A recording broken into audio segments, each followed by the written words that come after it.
Please make sure all cell phones are on silent.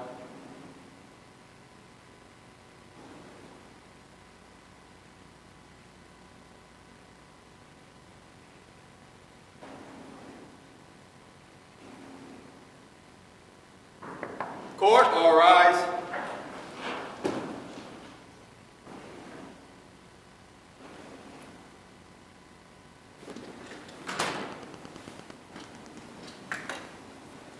Hear ye, hear ye, hear ye. All persons having anything to do before the Honorable, the Justices of the Appeals Court, now sitting at Boston, within and for the Commonwealth, draw near, give your attendance, and you shall be heard. God save the Commonwealth of Massachusetts. Court is open. Please be seated. Good morning, everyone. This is a continuation of the January 3rd, 2024 sitting of the Appeals Court. I continue to be delighted today that I am joined by my colleagues, Justice D'Angelo and Justice Hodgens. I am Justice Henry. We, at the Appeals Court, allow argument of 15 minutes per side. For better or for worse, we do not have rebuttal. And I can assure you that we have read your briefs thoroughly, and usually the record material as well. So your time is yours to use as you would like, but I would encourage you to jump to the heart of the matter. And with that, we'll call the first case, which is 2023 P244, Commonwealth versus CORMIER.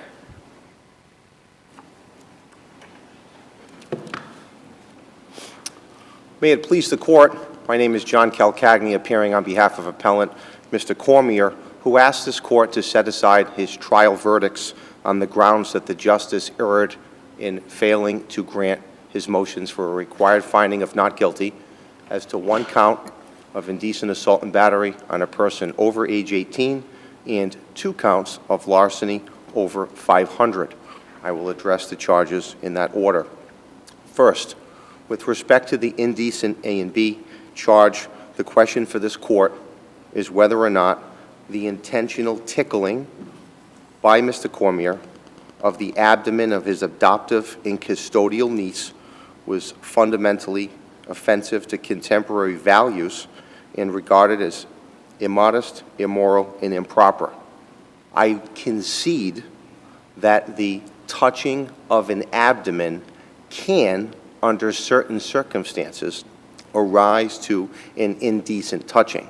But when viewing the totality of the circumstances in the context of the touching in this particular case, I suggest to the Court, as a matter of law, that the touching was not, in fact, indecent.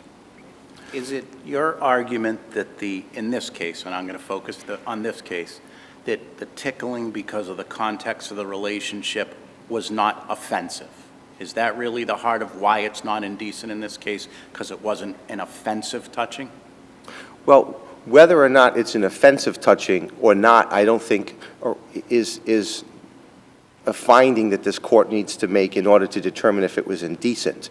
The reason I suggest that it doesn't arise to indecency is because you consider the familial relationship, as the Court is indicating here. Second, consider the course of dealing that the trial evidence established between Mr. CORMIER and his niece, that there was a course of dealing of this constant horseplay that would go on around the home with regarding to him tickling her. Consider the fact that the tickling was always conducted over the clothing, but for one instance, when the body's removing, the evidence was that her shirt came up. It sounds like this is a fantastic closing argument at trial, which is what a jury has to decide about whether the touching is in fact offensive, indecent equaling offensive. And all of those things were found by a jury to be offensive. So aren't you asking us to put our impromptu on a finding of fact here? That's one way of looking at it, but the other way of looking at it is that the trial judge should have never let this go to the jury, and that's really our claim of legal error here. If the trial judge had applied the appropriate standards, he would have concluded that no rational jury would have found beyond a reasonable doubt that the nature, circumstances, and facts surrounding this particular touching between these particular parties arose to the level of indecency.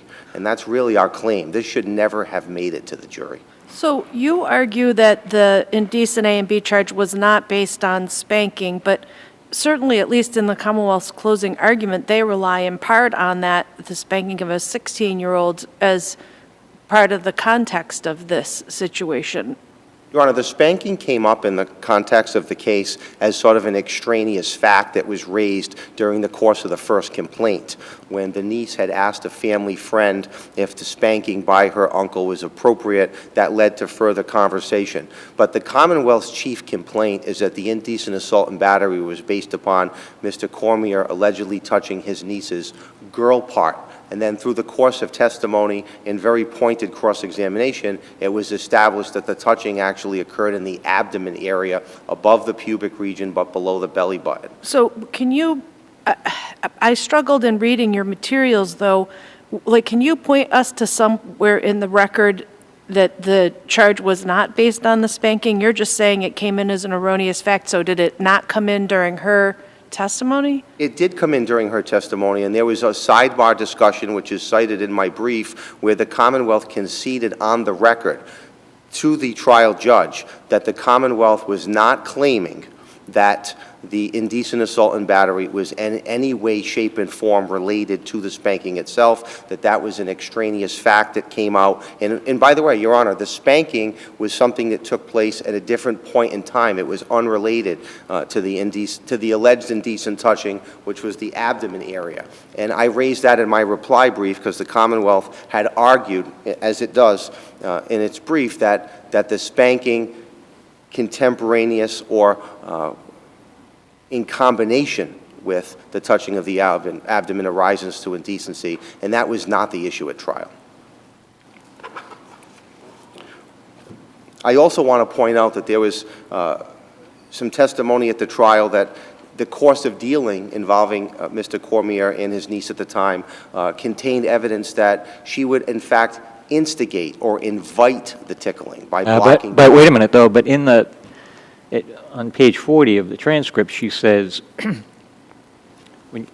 think you would ask the question, did anyone else, or I'm sorry, it's prosecutor, did anyone else in your life, whether they be family or friends, tickle you? The answer, my mom sometimes will, but she's my mom and doesn't. My uncle, I don't really know him that well. Why he should ticklish me without my permission? My mom is totally different between him, if that makes sense. So it's clearly not something instigated by her. It's not horseplay. It was uninvited. It was unwanted. And she seems to be communicating that pretty well, despite a language barrier. Your Honor, to respond to that, she's referring to her mom, who at this point in time had deceased. That would have been Mr. Cormier's biological sister, and upon the deceasing of his sister, Mr. Cormier then was ultimately appointed guardian of the two adopted daughters. But at this point, the niece had been residing with Mr. Cormier for approximately a period of 18 months, and the testimony was that the tickling went on rather regularly throughout that period in time, and the complainant conceded during cross-examination that there were points in time where she would block doorways and block the hallways to prevent Mr. Cormier from passing as part and parcel to their ongoing horseplay, and that would be one of the triggering events that would invite the tickling. And yes, as the Commonwealth points out, and to your point, Your Honor, she would say no and stop, but no and stop in response to tickling while laughing and rolling around on the ground is more of an instinctive reaction to being tickled rather than a declaratory statement to please stop that conduct. And that is my argument as to that point. So, counsel, one thing that strikes me when I read all of this is there seemed to be a language barrier here. Did anybody consider having a translator? I think that there was discussion about using a translator during the context of the trial, but the Commonwealth felt that based on their preparations, this is all off the record, of course, the Commonwealth had felt that based on their preparations with the complainant, discussions with the new adoptive parent, and working with the victim witness liaison, that the complainant was certainly capable of communicating well in English. And it did, in fact, appear that way at the trial. Counsel, You just, in response to Justice Hodgens' question, you talked about her no and stop sometimes in a playful manner. However, on page 44 of transcript 2, I think there could be a fair inference the other way. Her answer is on line 16, and I was so scared, I am so afraid of him, I don't know how to. Did that get it? I don't know how to. All right, but, and here's the key sentence, but usually when I say no or stop, it do not work. Isn't a fair inference from that that she tried to get him to stop tickling her on occasion and he wouldn't? And in a required finding, it has to be in a light most favorable to the Commonwealth. So isn't the inference that she said stop? There was no consent to the touching. There were a number of behavioral issues that were going on in the home that Mr. Cormier and his spouse were trying to address with this particular niece. Issues surrounding the attendance of church, attendance of classes, the performance of chores around the home. And this particular niece was rather rebellious. And as a result of her rebellious behavior, there were a number of conversations regarding things that were happening in the home that made her feel uncomfortable. Her then adoptive parents, her aunt and uncle, not respecting her desires, her freedoms, her wishes to pursue her culture, things of that nature. At no point in time did Miss Cormier, the niece, during those conversations, raised the tickling and the contact that was transpiring between her and her uncle to be harmful, offensive, or unwanted. My understanding and recollection from the testimony at the trial is that she would say no or stop in the context of the tickling instances. But it's important for the court to be reminded that these folks lived under the same roof for a period of 18 months. This went on in numerous times. Sometimes at Mr. Cormier's initiation, and other times at the niece insinuating or instigating by blocking the hallways and teasing him and being playful with him. And when you look at the totality of the circumstances, the relationship, the context, what was going on in the home, the Commonwealth recites the age disparity, but there was a diminution in the young lady's level of maturity. I suggest to the court that even if we were to determine that this was improper, it just doesn't arise to the level of indecency. And what I found to be particularly instructive as I really dove into this issue for this particular appeal was Justice Milkey's concurring opinion in the Cruz decision, and how he goes on to talk about the broad pronouncements of this court and other decisions as it pertains to indecent assault and battery, and for the court to be able to set forth standards that can really be instructive to a jury and put defendants on notice as to the type of conduct that's going to be acceptable and when it's not going to be acceptable to the law. And when you consider that the contact here was not in a straightforward, intimate place like the vagina, the breasts, etc., there were no sexual connotations, innuendos, attempt to remove clothing, statements, or anything indicating some sort of a prurient interest or a sexual intent, I just suggest to the court that the facts of this particular case, the tickling of the abdomen, don't arise to indecency. I note that I'm coming close to my timeline. I've got about 3 minutes left, so I just want to pivot very quickly to the larceny charges. I think the arguments I set forth in my brief are relatively straightforward. These funds, which were coming from Social Security for the benefit of the girls, which we concede, were deposited into a joint bank account. The law on larceny requires the taking of a property of another.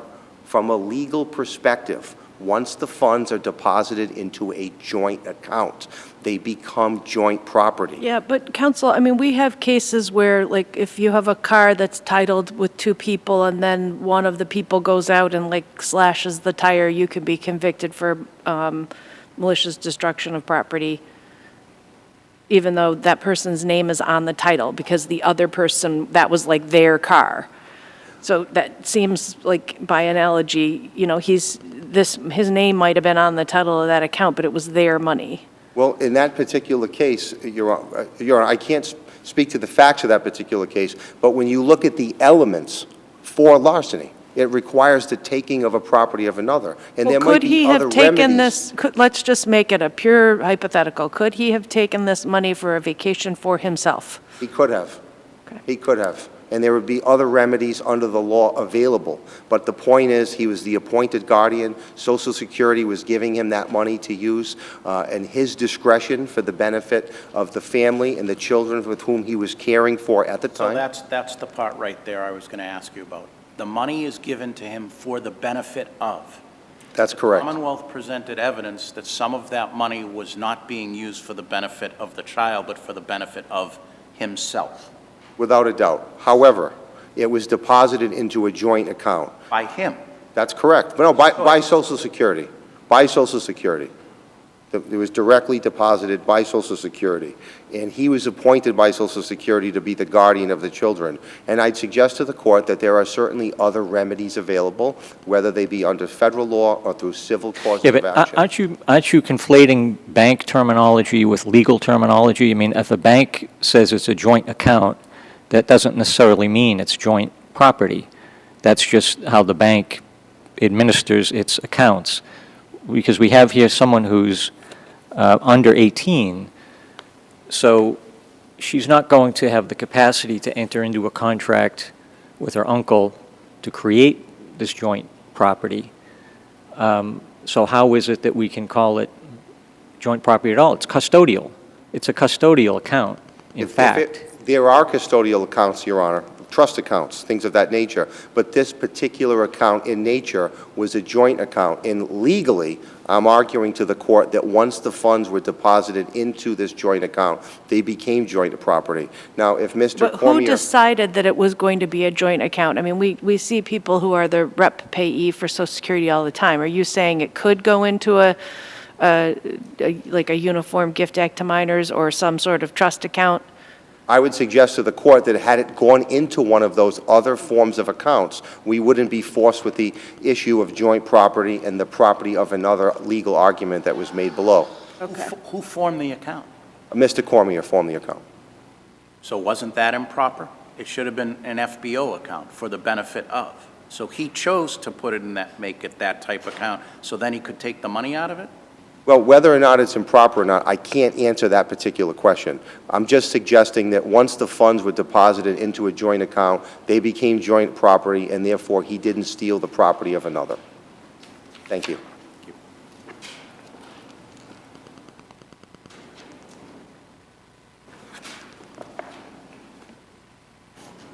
May it please the Court. ADHE Chile from Middlesex on behalf of the Commonwealth.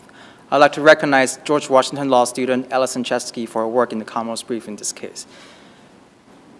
I disagree with my brother, firstly, that we need to look at the context of the indecency when the defendant tickle and spank the victim's buttock. Because in Mosby, this court has held intentional unjustified touching of private parts such as breasts, abdomen, buttocks, thighs, and pubic areas of a female constitutes indecent assault and battery. This court later in Rosa in 2004 and Cologne in 2018, that's 93 Mass Appeals Court 560 2018 case, has distinguished between sexual parts and private parts. So intimate parts or private part, that's only when this court will look into the context. In this case, both the buttocks and abdomen are sexual parts of the victim, and that itself is indecent. There's no other way for this court to look into the context in this point. And in terms of whether the victim's mom touching or tickling the victim is indecent in that context, my response would be that is justified because there's a parent-child relationship. That's very different from the victim in this case where she barely knew the defendant as she testified Yeah, I don't to. understand this barely knew situation. Hadn't she been with him for 18 months? So the tickling began when she turned 16, so that's about maybe 6 months in when she moved into the apartment or the house. So the most important thing is, it is for the jury to decide what happened in the light most favorable to the Commonwealth. The victim testified that she barely knew him. They only met him on major occasions before she moved into the defendant's house. So I think if you look At the time that you are alleging the indecent assault and battery occurred, how long had she been living with the defendant and his spouse? So she lived there for 18 months, and she was adopted when she was 13. So by the time, and she spent 2 birthdays there, which is when she turned 16 and 17. So I would say she probably moved into the house few months before she turned 16, and then moved in, and from there 18 months. So I understand this court's concern when she spends 18 months there, but the victim did testify that it was different relationship compared to hers and her mom's. Doesn't it come down to, and your opposing counsel didn't mention it much, but doesn't it come down to consent? The reason why in some circumstances the touching of, and I'm going to use the context of this case, an abdomen, is there would be consent. This case, because it's not a child technically, there has to be consent or not consent. Certainly, and that's one of my friend's argument is there was no consent, but the victim testified, as Your Honor observed earlier, that while she would say no or stop or push the defendant away when she was tickled. Well, let me ask you about that. In your brief on page 16, 17, you say that the girls said no or stop. However, the prosecutor in closing argument spent a lot of time in the fact that she never said no. So which is it? Commonwealth can't have it both ways. It's either she never said no or she did say no. Which is it? Yes, Your Honor. Evidence showed that she did say no. The Commonwealth's closing could have been more artfully presented, but it was, I would say the evidence showed that she did say no. So, and closing argument is not evidence. The jury heard the evidence and was instructed on all the elements, including the buttocks and abdomen in this case. The jury was entitled to find, to give a verdict in this case. The evidence was sufficient in terms of indecency and the consent issue. So what about the defendant's argument that she invited the tickling by standing in the defendant's office doorway or otherwise blocking him in like a hallway? Like Your Honors observed earlier during my friend's argument, that really just the argument goes to the jury. It's not looking at evidence in the light most favorable to the Commonwealth. If there's a consistent statement or story, then the ones that resolve in the Commonwealth's favor will trump. And in this case, the victim testified clearly she said no or stop when she was tickled or when she was spanked. So is your argument that the no comes from that one line that I read in the transcript where there's an inference, which would have been transcript number 22 at line 40 on page 44? That is one area. You can also look at transcript volume 1, page 183. That's also when she would say no or stop. So she did testify at these areas that she would sometimes say no or stop to these touching. So that itself shows that the victim did not give consent, and the defendant should understand that no is no, and he should have stopped. But he consisted this touching for years. And I'll briefly respond. So I guess I hear what you're saying about that, but tickling is a complicated subject, and many would argue that it is abusive. But you are basically potentially asking us to criminalize tickling, because a lot of people, almost everybody who gets tickled says no. I think in this case, it's not just tickling. He was tickling toward the private part, and that private part is between the belly button and the girl's pubic area. That is a very sensitive area that this court has said that is a sexual part of a female. No one should be touching others, even parents, with touching a 16, 17-year-old girl in that way. That is inappropriate, especially in this case when the defendant was only a guardian to the girl. So the defendant says that the Commonwealth conceded on the record that this wasn't about the spanking. What do you say to that? Yes, Your Honor. I agree that during sidebar, the Commonwealth did say that the theory of the case was not spanking or was about the touching of the touching of the girl parts.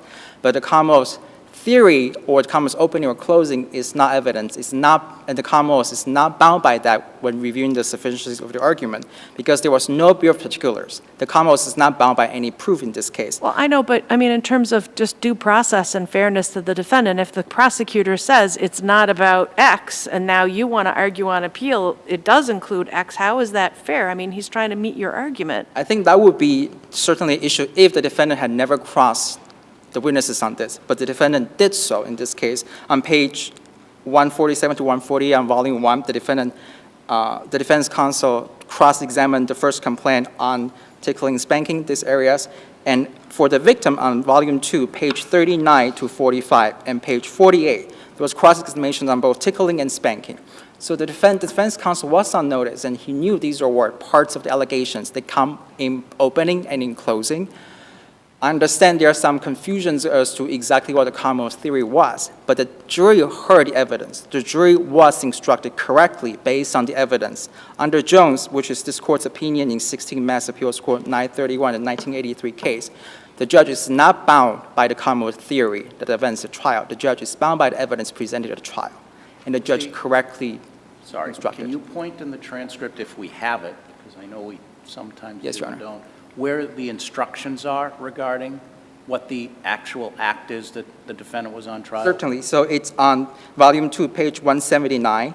That is instruction on indecency or indecent touching. The judge's instruction closely tracked Mosby, which is from the model jury instruction, which the trial judge talked about breasts, abdomen, buttocks, thighs, and pubic areas of a female that would constitute indecent assault and battery. Right, that's just the general instruction, that no one, the judge never isolated it to a particular theory, just left it for the jury. And there was no specific unanimity instructions. The jury was free to give a general verdict, which they did in this case, and found the defendant guilty of indecent assault and battery. Isn't it the law of the case if the prosecutor tells the judge we're not going forward on the buttocks? It is a law of the case if the court had made a ruling, but there was no such ruling. The Commonwealth did make a clarification to the panel. I understand why this court is concerned about that practice. And I concede that the trial prosecutor should have tried the case more artfully, but the Commonwealth is not bound by that advancement at trial because there was never communicated to the jury. There was no bill of particulars. The trial judge properly instructed based on the evidence. But this is, you're not suggesting that it was a common act, that the buttocks and the tickling were in the same time frame. They're two separate acts here. Correct. So how do we know what the jury, first of all, how do we know what the grand jury indicted the defendant for? And number two, how do we know what the petite jury found the defendant guilty of then? So the complaint only said indecent assault and battery. There was no specific allegation of the fact, and there was no request of bill of particulars. If the defendant had requested one, the Commonwealth would be bound by that proof, but there was no such thing in this case. I saw references to a verdict slip, but I didn't see it in the record. Is there? And I believe that it's also just a general verdict, and especially there was no specific unanimity instruction, so the jury was free to use any evidence presented to them to find the defendant guilty of indecent assault and battery. And this court really does not need to resolve the spanking issue. Do you have any case law that suggests that a jury can find the defendant guilty of separate acts like this? I know there's case law that talks about if it's in the continuing course and there were two touchings, or it comes in the context of fights a lot, where there's a punch and a kick, etc. But these are two separate and distinct acts of indecent touching from your argument. What happens if we reverse? Is there double jeopardy as to one act and not the other? I think if you reverse, the Commonwealth will be bound by that reversal because the evidence was presented to the jury, and that would be it in this case for indecent assault and battery. And no, I don't have a specific case. But this court in Jones, in that specific case where the Commonwealth advanced on the theory of joint venture, but not advanced theory on felony murder, this court held that it was okay, it was proper for the judge to instruct the jury and for the jury to find a verdict based on that theory that's not advanced by the Commonwealth. So this court had made something similar before. Just because the Commonwealth advanced a specific theory does not mean the Commonwealth is bound by that theory on appeal. I understand this court's concern, and obviously moving forward, the Commonwealth should be more consistent in terms of theory, but that's where the bill of particulars come into play, where the Commonwealth can be bound by its words and to have a clear path at trial. And I'd like to briefly touch on the larceny issue about the access. But just before we get to that, a couple Yes, Your Honor. of questions. The defendant argues that the Commonwealth wants it both ways, emphasizing on the one hand the victim was 17, and so all this, we'll call it horseplay, but that's, as a shorthand. But then the Commonwealth then turns around and emphasizes that she had the maturity of a 9-year-old and had some developmental challenges. So, what do you say to that? I think it really just comes down to what evidence was presented to the jury. That argument, again, is not in the light most fair to the Commonwealth. My point about there's age difference, whether it's 9 or 17, is the defendant was 45, and the victim was 17. She has developmental issues. There was difference in experience and sophistication, and the victim was held down when she was tickled most of the time.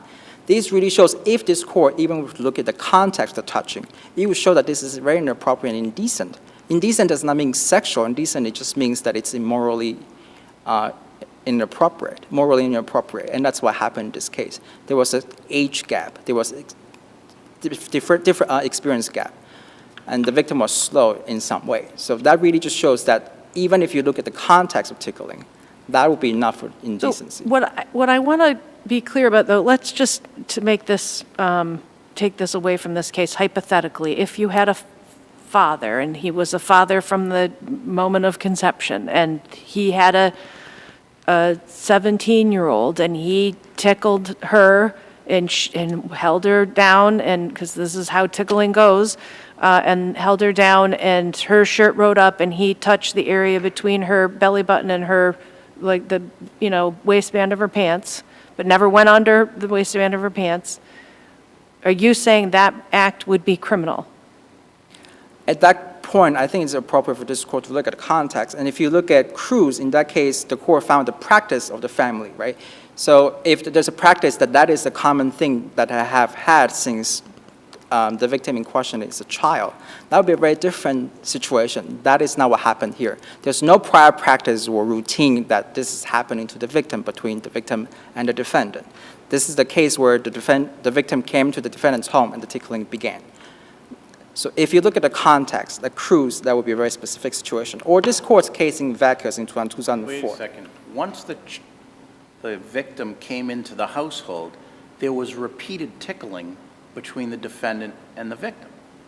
So there was a course of conduct. It's not that every tickling between the defendant and the victim in this case was indecent. You concede that. Correct. But the difference is it did not begin when the victim was a child. It began when the victim was already 16 years old. And that's the main difference here. If you tickle a child when the child is 1 year or 2 years old, that might be a normal parent-child. I think this goes back to Justice Henry's earlier question, though. You want it both ways.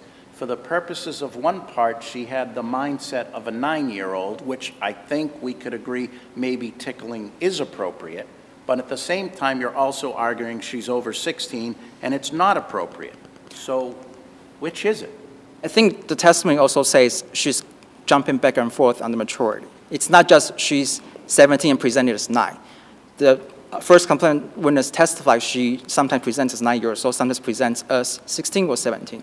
And that's really the reason why the Commonwealth argued both, because the victim presented under both age. And that's why the Commonwealth could use this evidence to show the context of this case. The touching was indecent. I'll just briefly touch on... Just to be clear, though, I worry whenever the Commonwealth or the Department of Children and Families makes an argument where if we accepted the argument, it would require us to, say, in the Department of Children and Families, would require us to remove pretty much every child from the home of their parents. Like, for example, when the department argues to us that there was a cat on the counter, and so therefore that house was unsanitary, and I'm like, that is not... So here, what you wrote in this brief was that the defendant forced the teen to attend church. And you attach a sinister meaning to that, and many, many, many parents force their children to attend church. So what is the relevance here that he forced her to attend church? So at the time there was presented trial was really just showed the relationship between the defendant and the victim. They were not close. They were not seeing eye to eye. And I believe the defendant wanted that evidence at trial because that it shows that, like my friend argued earlier, she, in their eyes, is a rebellious child. You are arguing it to us in your brief, I believe, that that this was somehow bad, that he forced her to attend church. And I would worry for the parents of the Commonwealth if we took that into account. So I want to clarify, the Commonwealth did recite that fact in the facts section, but the Commonwealth did not use that as an argument in the argument section. So okay. I'm not suggesting at all that a parent suggesting or quote-unquote forcing a child to attend church is inappropriate. That's not part of the case here. Okay. The case here is about the indecent touching. I know you've been trying to get to the second argument. Let me just, do you have any questions? Okay, we'll give you a minute on the second argument. I will just summarize what the panel's questions to my friend, which is, under Bachman, just because there's a facial appearance of joint venture, joint Joint account does not mean that it's actually joint ownership. In this case, the testimony showed that the victim, these money came to the victim for the victim's purpose I only. think we understand it, and we Yes. can leave So that if here. there are no further questions, Counsel rests on its brief. Thank you very much.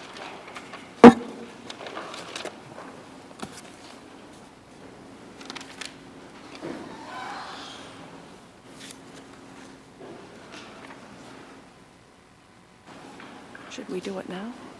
Should we do it? That's- I'm okay with that. We'll just, okay, thank you. Just so you. The next case is 2023 P168 Commonwealth versus Gomez, and this case is partially impounded. I want to remind council, and I'll just also let everyone know there's some sort of glitch, and we're streaming and recording the audio only, not video at the moment. We will take a break, not after this case, but after the case after that, and we'll get that fixed, but I don't want to delay the parties that are here before us. So if counsel for the defendant, Counsel Hurst-Quisk. Thank you very much, Your Honors. I appreciate your time. For the record, my name is Richard Harquist, and I have the privilege of representing Jose Gomez in this matter. My brief is essentially divided into two portions, and I'd like to argue the first one in that order, but probably put less emphasis on it and be a little more brief in that context. I argue that that penetration is not even alleged by the testimony collected at trial. Even taking the facts in the light most favorable to the Commonwealth, if we look at page 25 of the Commonwealth's brief, we see the summation of what's alleged, and penetration is not. And the case law is very clear that there has to be penetration, otherwise we have no separation between lesser offenses and the rape charge itself. In other words, you can't have a gray area where it may be a rape or it may not be a rape. So you're saying where the, I guess I'll just say child, testified that he opened her vagina with his two hands, that's not sufficient to prove penetration? I'd argue it's certainly not. It's not penetration. Penetration is an intrusion. Under the Ragus case, penetration is an intrusion into a genital opening. So no, I would argue respectfully that that's not the case at all. And that does put your finger on the point, because that's probably the most severe portion of the accusation, right? And if we argue that, and if we can argue that that's not penetration, then certainly we may have a sexual assault, but we don't have a rape. Okay, and I'd like to move on to the ineffective argument at this point, Your Honors, if it pleases the court. And I'd respectfully recall that this is a close matter, factually, because we had a mistrial, we had a hung jury the first time around. So part of what I'm before the court arguing for today is that we should have had an evidentiary hearing on this matter so that we could explore the facts of the ineffective assistance of counsel claim. Counsel, I'm sorry, I am going to go back because I had to look it up to your previous argument. Sure. Under Commonwealth versus Donlan, and I believe it's at 336, the element of penetration required for a rape conviction is established by evidence that Donlan touched or came into contact with the victim's vagina, vulva, or labia. Quote, intrusion into the vagina itself is not required to make out the wrongful penetration. Touching is enough. So, I hate to use the terms, Your Honor, but what that case, or how I interpret that case and how it has to be interpreted based on our law, is that, yes, a touching of the interior, right, the clit and the vagina, I'm sorry, and the clitoris and the... It's okay, we're all adults here. I think, are you arguing basically if somehow he had opened her legs and he had somehow touched the intersection between the leg and the groin and used pressure to open the vagina, that would not be enough, because he didn't touch Right, the and that labia, you know, if it that's... seems to be what was alleged, right? And then she puts her pants back on and walks away. So yes, essentially that's my argument in a nutshell. And I would cite, for Your Honorable D'Angelo, Nylander, Bratman, and King. King is 445 Mass 217, and also the Ragus case, R-A-A-G-A-S, as cases that clearly state there has to be penetration. Now, we can revisit the point, too, is when there are juveniles, young children who are on the stand and testifying about what occurred, the case law is pretty clear, right, that the inference can be made that there was penetration based on words that aren't so exact or mature, right? But we have a 21, 22-year-old woman on the stand here. We can't make the inference. We have to hear some evidence of penetration, and I respectfully argue that we didn't. Moving on to the ineffective assistance claim, as I said, the defendant is really seeking a hearing on the issue of ineffective assistance for the failure to oppose joinder, for the failure to even object to the admission of prior bad acts, and for the failure to complete a thorough cross-examination or impeach the people involved. Now, beginning with the joinder, the case is joined, and we now have witnesses that wouldn't be able to independently testify at the trial of one another, right? We have first complaint witnesses. Now, in essence, victim one offered two first complaint witnesses because her mother gave a whole rendition of the genesis of how she learned of the offense. And then we also have the actual the named first complaint witness, Ms. Rodriguez. And Ms. Rodriguez testifies about the first time that there was a disclosure and the mother wasn't present. That was in the bedroom. Right, so we join the cases. We have two first complaint witnesses for victim one. Now we've joined in victim two, who's presenting a whole nother incident. And the reason I'm bouncing a little between the first and the second portion of this argument is because now we have prior bad acts coming in at the same time. We join in, we add Ms. Moran as the first complaint witness for victim number two. This all occurs behind the backdrop of victim number two not even making an allegation until 13 months after this case was in the chute. So a very strong argument could be made that I'm defense counsel. I just spent 13 months preparing this thing for trial. Now you're joining another case. You're adding a new first complaint witness. Of course, there's no objection. Now, my argument here is the Commonwealth's going to want to call it a strategic decision and say that we have to prove manifest injustice, right? But it's also a decision that rises to the level of a constitutional violation because effective assistance of counsel is a constitutional right, okay? So I guess I will follow up on what the Commonwealth will argue.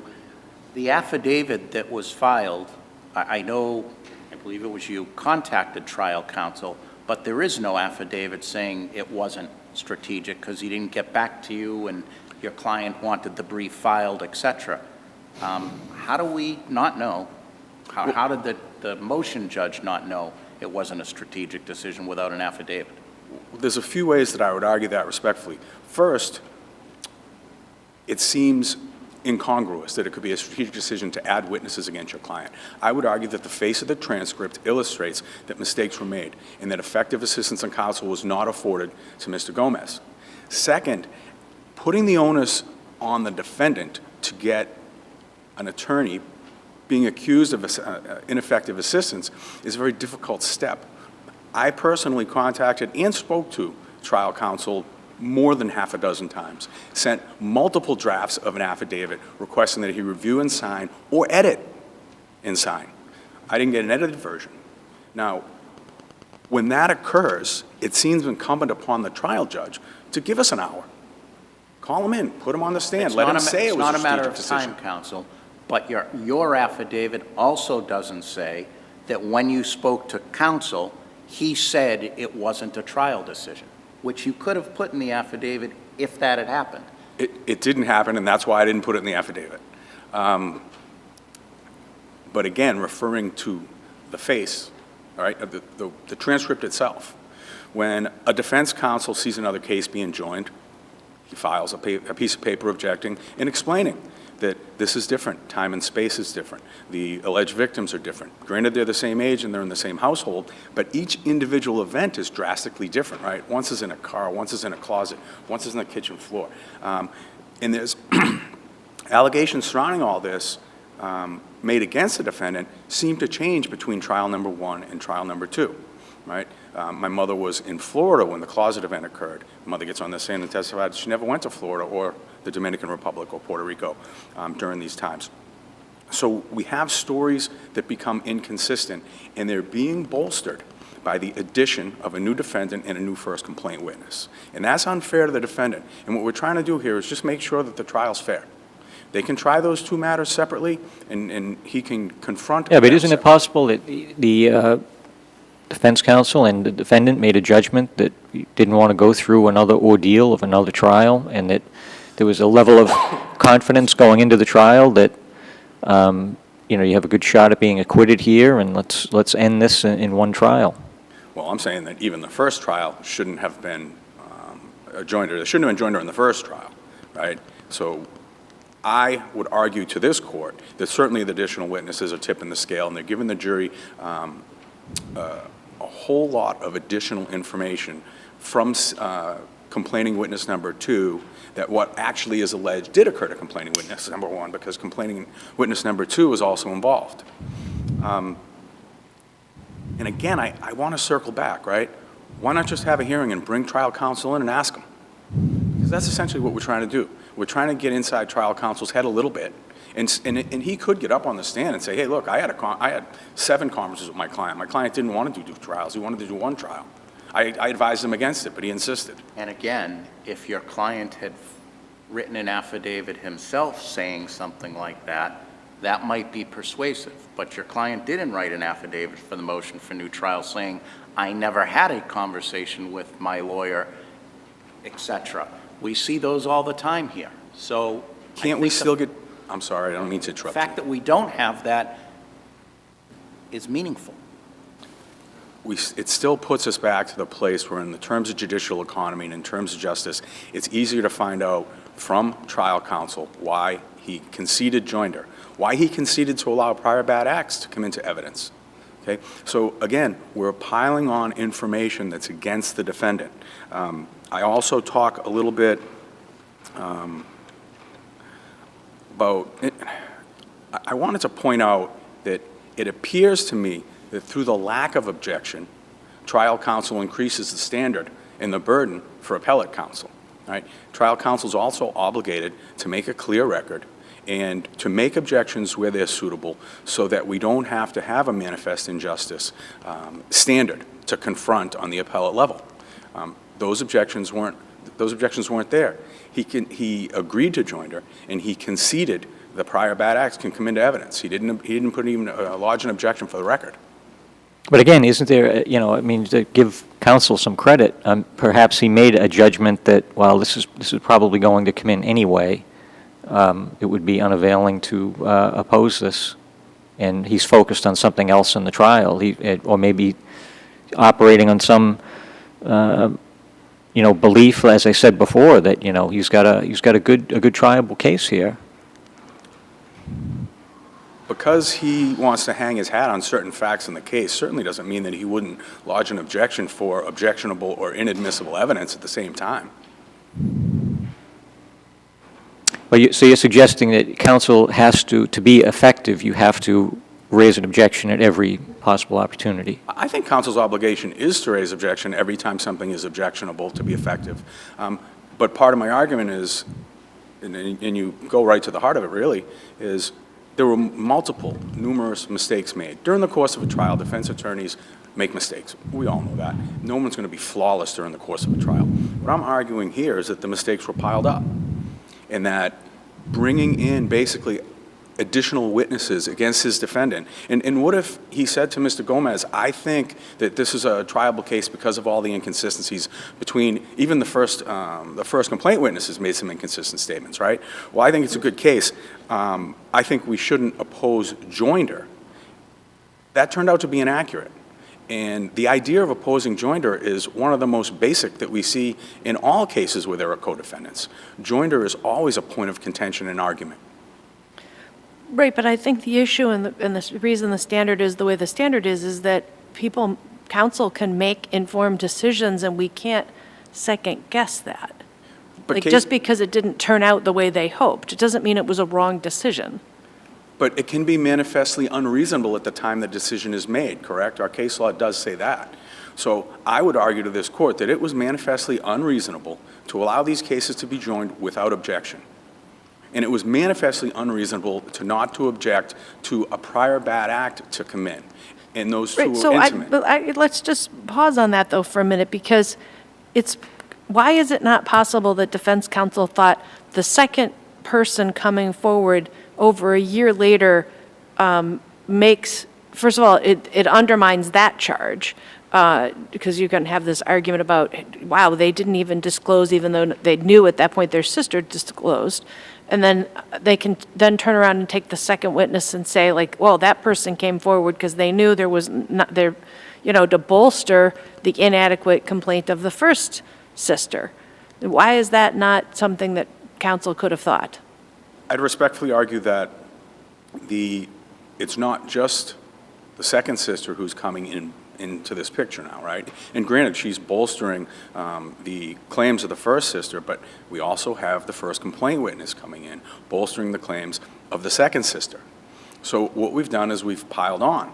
In all the cases, there's a lot of case law that says, well, even though these indecent assaults occurred in the same doctor's office by the same doctor using the same crass language, we're not going to put 9 victims into one case because the jury will be overwhelmed. What do we do with the fact that the motion judge made a finding, basically, that said, even if he had objected to joinder, I would have allowed it because they fall into the cases of multiple victims, single defendant, some of the evidence would be admitted against one another, et cetera.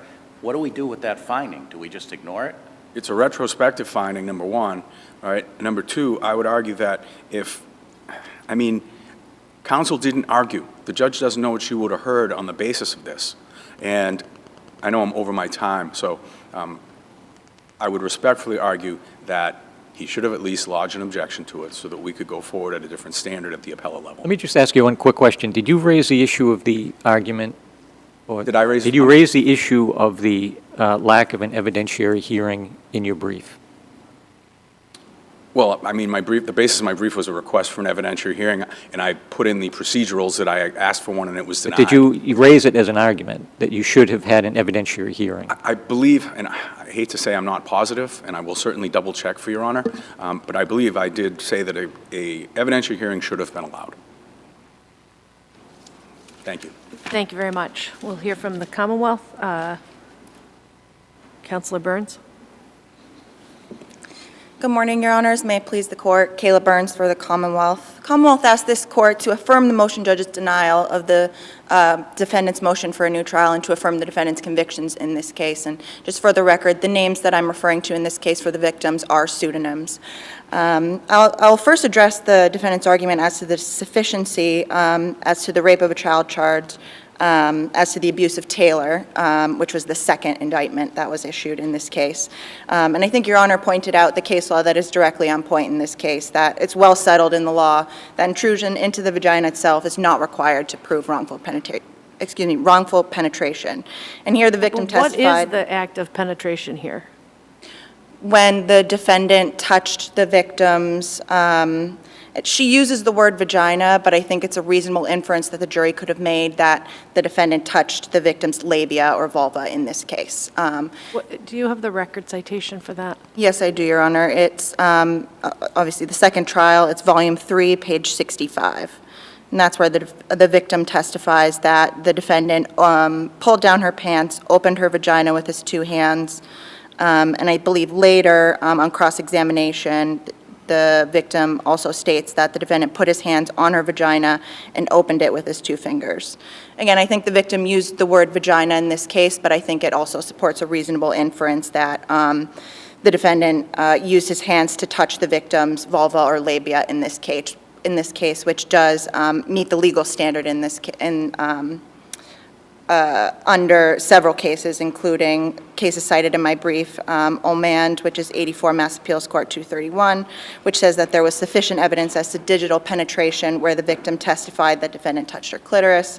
And again, the case law cited by Your Honor, the touching of the male by the vulva or the labia is intrusion enough, and that is enough to legally satisfy the Commonwealth's burden in this case. So I think those cases are directly on point in this case and address that issue. So I'll move to the issue of ineffective assistance of counsel. And I believe it's my understanding that counsel did not argue on appeal that he was entitled to an evidentiary hearing on this motion. And I think the case law is also very clear on this issue that the motion judge, who was also the trial judge, had the ability and the and the authority to deny this motion on the papers alone. And I think it is very important that there was no affidavit from trial counsel. And this is not a case where appellate counsel sought to contact defense counsel and he never heard back at all. I think this is a case where it's very clear that appellate counsel several times spoke to trial counsel, provided counsel with several affidavits to sign and provide in support of this case, and counsel did not do so. And the motion judge was entitled at that point to draw negative inference from this lack of an affidavit from trial counsel and assume that that's because a truthful one would not be helpful in this case. So I think that is instructive on the issue. And I think even putting aside the judge's finding as to particularly the joinder issue, I think when we look at all of the issues raised under the ineffective assistance of counsel blanket, that all of those issues, even separately from the fact that there was no affidavit, there is no support for those arguments as well. Just as a structural matter, why should we allow a defense counsel to just say, no, I'm not providing an affidavit?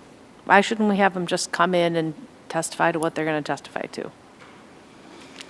I mean, certainly having counsel come in, I think, and testify would provide a benefit to a defendant, but that my understanding, and I think the case law supports this, is that judges do have the discretion to take into account why there is not, or if there is not an affidavit from counsel, and they are entitled to make an inference from that lack of an affidavit. I know, but I mean, I will say, you know, we see this in cases, and it may be that it's exactly right, that the testimony, he wouldn't sign the affidavit because the testimony wouldn't be helpful. But we also still draw that inference when counsel's been disbarred for drug use. And I'm like, well, their testimony might well have been different, but we structurally allow that. I realize it's not this case.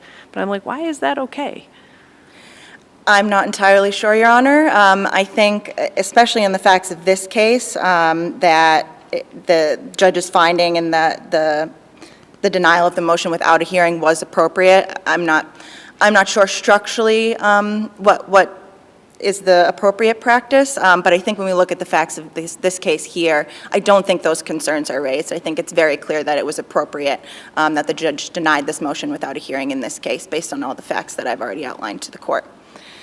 So getting into the specific instances that the defendant's claims were ineffective assistance of counsel. I think first as to the joinder issue, I think the defendant had to prove not only, and he's arguing that he should have at least objected to the joinder, but I think especially on appeal here, the defendant has to show that such an objection would have had a likelihood of doing something material for the defense.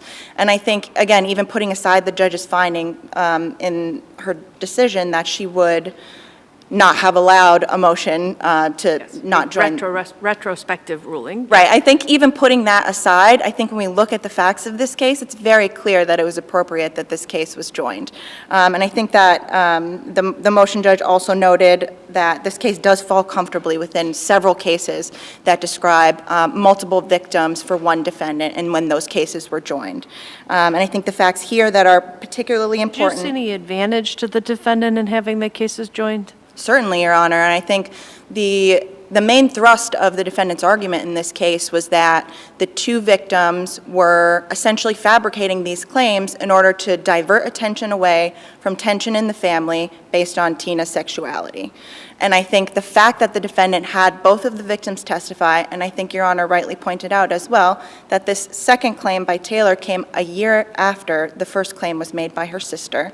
I think the fact that both of these victims testified, that their mother also testified, and that all this evidence came in at one trial, I think it certainly bolstered the defendant's case, and I think that's plainly clear when we look at the cross-examination done by trial counsel. He extensively cross-examined each of the Commonwealth's victims and each of the Commonwealth's witnesses in this case.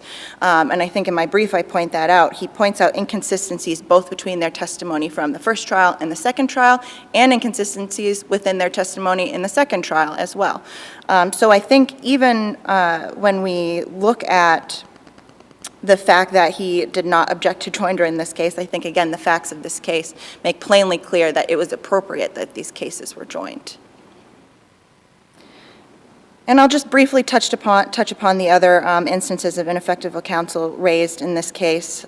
First, as to the uncharged instances of sexual assault, Again, the defendant did not object to these coming in, and there is a discussion in a motion in limine hearing that these instances did come in the first trial, so counsel recognized that they were likely going to come in again in this trial. And in addition to that, the defendant did also use this testimony to bolster his case as well, where he used an inconsistency between the victim's original recitation of what happened and what her testimony at trial was. And in addition, the judge did give a proper limiting instruction when these came in, and the Commonwealth did elicit this testimony for the purpose of showing the full relationship between the defendant and the victim. So again, for all of those reasons, counsel was certainly not ineffective for failing to object to these instances coming in. And again, I think it actually helped bolster his case where he was able to point out more inconsistencies. And I'll just briefly... What about the argument that counsel had the transcript from the first trial and failed to show the jury inconsistencies between the testimony in the first trial and the second trial? I can't remember specifically, and I know in my brief I list out several of the inconsistencies that counsel points out. I can't remember specifically which ones were from inconsistencies between the first and second trial, inconsistencies between prior statements to officers and testimony at trial, but I believe that the defense counsel brought up inconsistencies in all of those areas. I can't remember specifically which ones fall into which bucket, but I believe there were inconsistencies brought up, both from the first trial, the second trial, prior statements to officers in the second trial. But again, I'm not 100% certain which inconsistencies came from which bucket. But you're saying he did impeach the witnesses just generally? Yes, Your Honor. I believe he did truthfully a very effective job at impeaching these witnesses and brought up multiple inconsistencies between their testimony and prior statements. And I guess this briefly kind of does go into the impeachment argument that was raised by counsel, and I recognize that this wasn't specifically touched upon in counsel's argument here today. But just in regards to some of the inconsistencies that were raised that counsel failed to impeach, I think one of the instances that counsel did point to where counsel did not impeach Tina as to an inconsistency in her testimony, counsel did in fact do so. And then as to the other two, I think when the court looks at it, and it's certainly my impression of the reading of the two alleged inconsistencies, I don't believe they rise to the level of inconsistencies. And I think even looking at these, if the court were to consider that this testimony was inconsistent, I think there are a plethora of other options where defense counsel did highlight any inconsistencies between testimony and statements.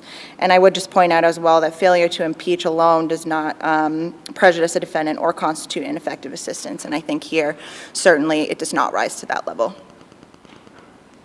If there's no further questions, the Commonwealth will rest on its brief. Thank you very much. Thank you, Your Honors. The case is under advisement. The next case is 2023 P475, Commonwealth versus Reed.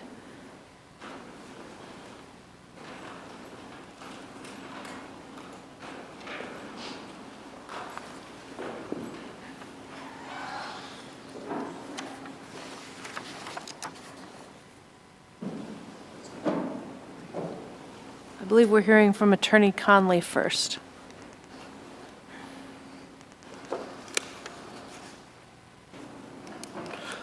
Good morning, Honors. May it please the Court, Alex Conley for Mr. Jerome Reed.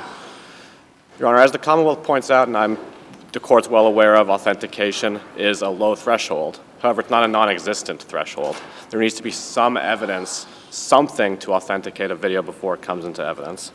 In this case, all the evidence we really had in this case was video footage authenticated or allegedly authenticated by one officer of the MBCA Police Department. I suggest to the Court that this was the evidence that he presented to authenticate. This was well short of even the low threshold for authentication of video surveillance. This was a case, I think everybody would agree, there's no recipient witness testifying as to the way the area looked, anything about what was seen. So it's fair to say, based on your argument, if the officer had shown the video and said, I recognize that as the Forest Hill Station. It fairly inaccurately represents the way it looked on August 8th. That would have been it. That probably would have been at least much higher of a level of authentication. I don't want to say necessarily, but I think that's kind of the standard you want to see is, yes, I recognize this. I've been there. I know what this area looks like. He doesn't say that ever. Yeah, but didn't we have something better? Didn't the defendant acknowledge in the still photo taken from that video that, So- yeah, that's me? The defendant acknowledged the picture that he saw looked to be him, and I attached the photo to my record appendix here to show that it's just a grainy image of an individual. It doesn't show where he is, what the location is really. It just shows the Right, single. but we have the person. officer who says where he took the picture from. He says that it was from the Forest Hill Station, I think is the extent of it. I don't think he goes into detail of this was on this area on this date, and that would have been another thing that I think, kind of to Justice D'Angelo's point, would have been enough if he just said, yes, this was a picture from the Forest Hill Station on August 8th, I believe it is, and I was there. Is there an objection? There was no objections, Your Honor. What So do we this- do with that? We are stuck with the higher standard here to look to see if this creates a substantial risk of a miscarriage of justice. I think if we were in the prejudicial error place, we'd probably have a much easier case on my end, obviously, that makes it harder, but I think the evidence as a whole was just these videos. And the Right, but judge- this, I mean, and I looked and I noticed this case was tried to the West Roxbury Division, which is literally a stone's throw from Forest Hills, and I would imagine that judge and really anyone who lives in Jamaica Plain could take a look at one of these videos for a nanosecond and say that's Forest Hills T-Station. Certainly, that's a possibility. I mean, we don't have judicial notice being taken by the judge of that, certainly. I think he's relying on the video being the authentic video. I think to make that finding, we'd need to have judicial notice taken. This appears to be Right, but that. if the defendant here had made an objection, then the Commonwealth would have had the opportunity to have the witness utter those extra words. Presumably. I mean, but looking at the record as it is, we can't necessarily, I don't think, make those presumptions that he would have said, yes, I've been Well, informed of that. but the officer did say the location was Forest Hills T-Station, right? And that he selected these videos as part of his investigation of a report made on a particular day, of an incident made on a particular day, right? He testified that he began his investigation of an incident at the Forest Hill Station. He doesn't say anything about really further than that, I think, so. But then he provides us with at least a number of clips that have a date right on them and a time counter right on them. And that would have been, I think, sufficient if bolstered by some other evidence of the date, why the date is relevant. Because the witness didn't testify here, there's no reason why the date is relevant. Nobody's saying that something happened on that date other than I'm investigating this date. I guess, and I'm not aware of any case, but I don't think anything precludes it. Couldn't this be authentication by inference? I mean, you have an officer testifying to exactly what he did, looked at a video, and then lo and behold, they introduced the video. Isn't it a fair inference that that's the video he looked at? If there's no objection to it, there's no cross-examination about it?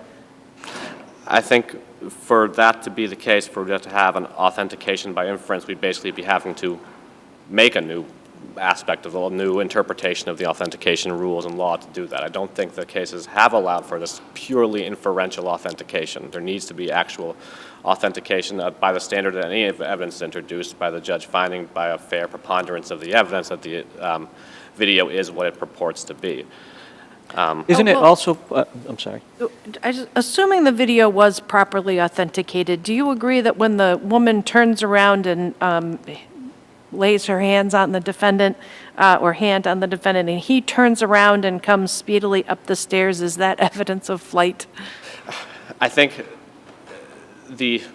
so there's a couple different videos involved here. First, there's the No, video I'm where he- just talking about the one that shows him looking around, making sure nobody was there watching, and then he does something with the back of her skirt, which is presumably lifts the back of her skirt. And she turns around, and I can't tell if she slugs him, but she puts her hand on him in protest, and then he turns around and starts moving quickly up the stairs. Is that evidence of flight? I think it could be considered evidence of flight. I don't think it has to be evidence of flight. It could be fear of whatever the person did that turned around and maybe said something to him. We don't know. We just have a soundless video. Oh, I but think certainly- she said something to him. Inferentially, I'd imagine so. But from what we have in the video, I don't think it's required to find that's flight. I know the judge did find it to be flight, and it's one of the other aspects of this case in general is the importance that the judge found of the flight from the videos as to why he knows or he could find beyond a reasonable doubt that a touching occurred. He could not find beyond a reasonable doubt that the touching was indecent because of that. Yeah, and doesn't that, I mean, that kind of explains maybe why,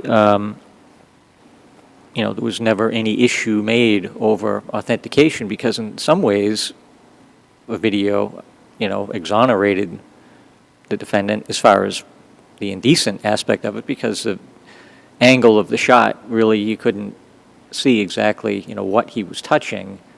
You can infer, maybe, but in that sense, it didn't actually show the indecent touching, so that might explain why the defendant was okay with the video.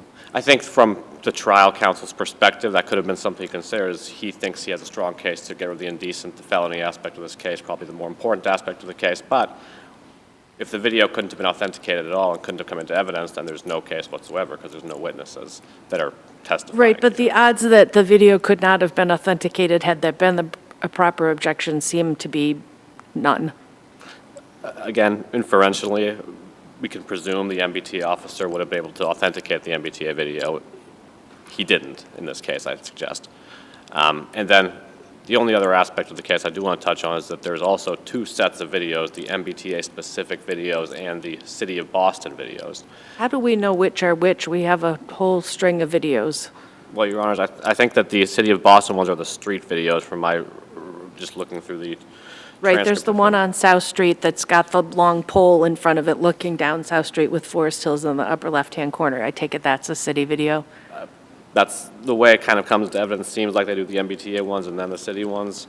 Some of them and that, as far as the authentication issue goes, those ones, any inferential authentication fact is The ones, though, where he's running around Forest Hills, and you see him go back, as you might have guessed, I have some familiarity with Forest Hills, and particularly standing for many minutes waiting for a bus to come, and that does not follow the schedule. So that's 2 decades of waiting at that bus area, although it has been revamped. So he's running around the station looking like he's going to come in the door from the busway, and then he turns back and runs the other way. Is that a City of Boston video, or is that a T video?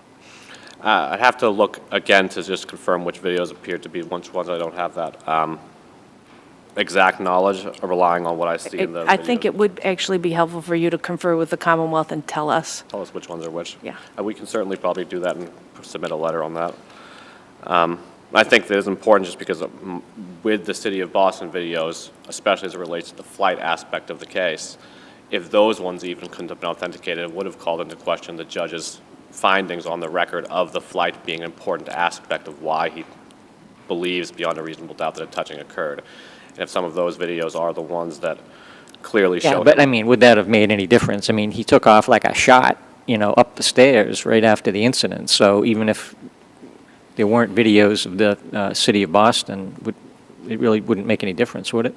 I think it could have, just because of the way the judge worded it. Seemed to be fleeing from the station, fleeing from the entire scene versus just running back up the stairs afterward. I think that it seemed to be incorporated in the judge's findings, the flight from the station, which was captured on the City of Boston, which, as noted, I think that those videos in particular, even if the MBTA videos could have been sufficient, those videos, we just don't know how he accessed them. Anybody could have just said, I've seen the City of Boston videos, and I think that's kind of the thrust of this whole case, is that any of us have access to those videos and could see them and then testify later on that we saw these videos and this is what we saw before, and that's all that Officer Tetrault did in this case. But what's missing, though, is someone saying, well, the time stamp or whatever that's on the video is accurate or is not accurate.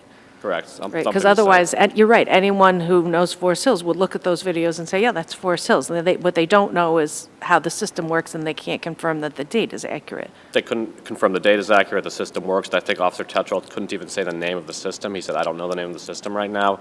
And one key point that most of the cases talk about the retrieval and the copying of those videos and how they come from where they were to how they get to court that day. That's just not in the transcript at all, and no evidence of that, which is I'm I don't not think sure I've why found- the cases talk about that, because with any image, all you need is somebody to say that's a true and accurate representation of what that area looks like on a particular day. It doesn't matter whether it was recorded, with a very fancy camera or a really crummy camera, as long as you can tell what it is. True, Your Honor. Well, I think what I'm alluding to is not the cases where that's in play, but with the case where that's not in play, and all you have is the person who's the keeper of the surveillance. That's where that comes into play, and that's how they can do that and get that in otherwise, as that's the circumstantial evidence which allows it. Well, let me ask you about that regarding the date stamp. Is your argument that there's any question that what was on that video was from August 8th? Because without that, I hate to say it, the defendant could have done this another time. And how do we know that what the judge saw is what he's alleged to have been charged with? You're right, Your Honor. I think that there's no reason to necessarily question the date stamp, but there's also no reason to verify, just because, as again, Officer Teltrell didn't testify to anything about the date stamps. They were shown. There are date stamps on most of the videos, I believe, and timestamps, but there's no reason to just verify them other than to say the video authenticates itself to the date, which these aren't self-authenticating videos. They can just do that. Not seeing any further questions, I would rest on my brief. Thank you very much.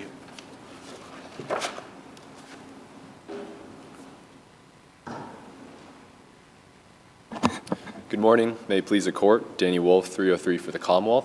I am supervised today by Assistant District Attorney Dave McGowan.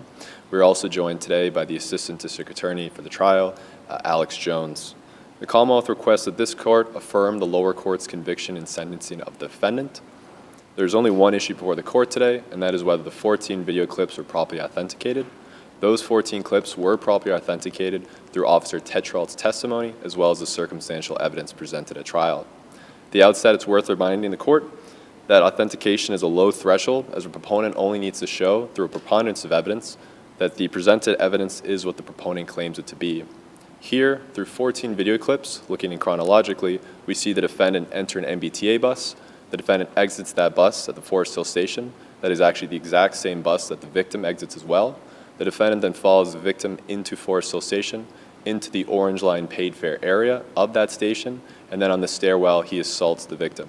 He then flees not only from the immediate area of the stairwell, but from Forest Hill station entirely. The videos, again, are authenticated through both the testimony of Officer Tetralt and the circumstantial evidence. Video surveillance is often... Well, counsel, the authentication was not exactly robust here. I mean, is there a clear statement that these videos, and let's just keep them to the T videos versus the videos, that these videos are a true and accurate representation of the events that occurred at the station, or at least of the areas of the station on a particular day at a particular time? Your Honor, starting at the beginning on page 18 of the transcript, the officer describes how he first, once the case was assigned to him, spoke to the victim, and he says at the bottom of page 18 of the transcript, relying on the victim's statements, I looked to Forest Hill Station. Then on page 19, he describes how, in particular, he accessed the MBTA's video database, and then searching by date and time, and reasonable inference here can be made that because the investigation began on August 9th, only a day after the assault occurred, and speaking to the victim, he relied on not only the location, Forest Hill, but the date and time, and possibly the location as well, to find that first clip being Exhibit 2A, one of two clips that showed the assault in question. From there, Your Honor, through his testimony, he describes different locations throughout Forest Hill Station and why he, in some of those clips, chose those particular clips, maybe to show the assault or his flight as well. Do you address anywhere in your brief that there was no authentication of the City of Boston tapes? No, Your Honor. On page 12 of the Commonwealth's brief, similar language to as I stated earlier, I wrote, I believe, that the City of Boston and MBTA videos were both properly authenticated through Officer Tetralt's testimony as well as the circumstantial evidence. How does he authenticate the City of Boston tapes? Well, Your Honor, he describes, again, the location of the surveillance videos, as you described earlier. He says that there's 3 video clips. When they are presented, he says that they are from the City of Boston. So we have we look to Commonwealth v. Cindy Van Tran, where we'd look to the circumstantial evidence here. And in that case, they laid out that substance, contents, internal patterns, and distinctive characteristics can provide authentication. Well, I mean, pretty much here, anyone else who's ever been to Forest Hills can look at the City of Boston cameras and say that is a true, inaccurate representation or depiction of a particular area at Forest Hills, but they can't give a date. Yes, Your Honor. This is where it's important to consider that the City of Boston clips are presented 7th, 8th, and 9th by the Commonwealth. So that means that there are 6 previous clips that show the defendant walking through different parts of Forest Hill Station. It's important to emphasize that all of these 6 clips have date and timestamps for the videos, and the defendant is the exact same attire in all of these clips. So you're saying that the videos from the T can help authenticate the videos from the city? Yes, Your Honor. They provide more context for that. We actually see, as you referred to earlier, it's exhibits 2E and 2F. That is where the defendant is running along the exterior of Forest Hill Station. As you said, he looks like he's going to enter Forest Hills again before running off. Those are both from the MBTA, and as you described, they show the same time, but from different angles. Those are the MBTA, though? That's correct, Your So Honor. which ones are the city? It would be exhibits 2G, 2H, and 2I, Your Honor. As you referred to earlier, 2 of those look to be intersection cams, and 1 looks to be from a utility pole. It's important. Then I don't need you to further stipulate with counsel. That's very helpful. Okay, Your Honor. And I would just like to say, Your Honor, that, again, providing context here is important, as the video clips that you referred to earlier, exhibits 2E and 2F, again, the video clips that show the exterior Forest Hill Station on that upper bus station area. When we first see that City of Boston clip, we actually see the defendant first run along the exterior, he disappears from view, and that's what's actually captured on exhibits 2E and F before coming back into view, running towards the intersection camera, where then the subsequent 2 City of Boston cameras are able to capture his flight across the arborway. And then finally, it's worth noting that that is actually bookended by exhibit 2J, which shows, as Officer Tetrault describes, the new head house across the way at the arborway. So, Right, and it actually says Central Park, or Southwest Corridor Park, right, in the video? I believe so, Your Honor. It only, believe, Your Honor, it only shows the time and date stamp. No, there's a wall there. Oh, yes, Your Honor. Yes, Your Honor. It says right on it, Southwest Corridor Yes. Park. Yeah, there's a few distinct characteristics throughout. I think in exhibits 2E and 2F, Your Honor, it actually, you can plainly see it says Forest Hill Stations on those as well. Can I talk about the date for a second? And I know this is hyper-technical reading. The officer testifies, or the question is, and did you hear about when approximately that assault and battery happened? I believe it was on August 8th. I believe it was on August 8th. And then later on, there's a question, I believe it's from the trial prosecutor, do you have any reason to doubt the date stamp? No, I have no reason to doubt it. So what we have is a semi-equivocal answer about, I think it was on August 8th, and I have no reason to doubt that that date is correct. Isn't that where authentication becomes important in a case like this, where someone who is the keeper of the records can say, I know it was August 8th for some reason? Yes, Your Honor. This would be where it's helpful to look to a case, Commonwealth v.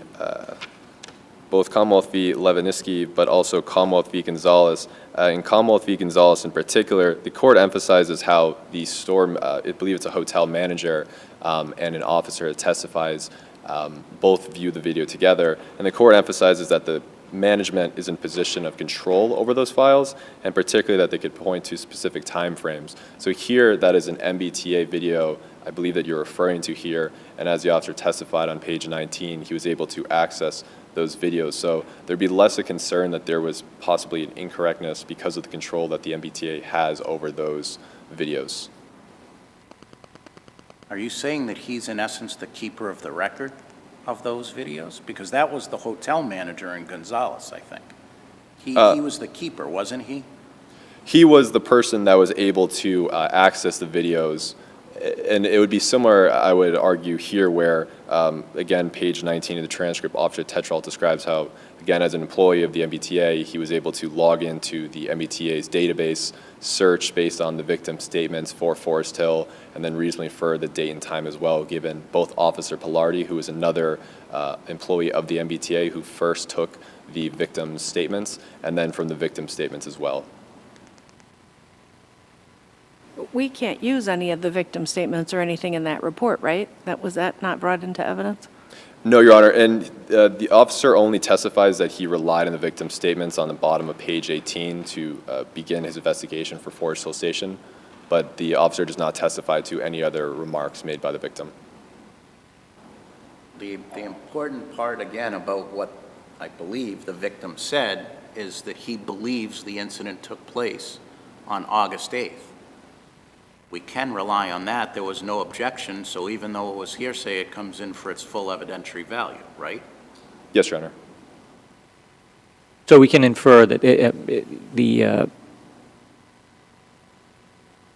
fact that the police officer has spoken to the victim, is cognizant of the date the victim is speaking about, that officer's seeking to retrieve the videos from that particular date and time, that he's not looking to retrieve a video from a year before. Yes, Your Honor, and again, the investigation begins the day immediately after August 9th, so just one day after the assault occurred. Seeing no further questions, the Commonwealth would rest on its brief. Thank you very much. The case Thank is you. under advisement. Everyone has been wonderful in their arguments this morning. We're going to take a break, and we'll come back for the final two cases.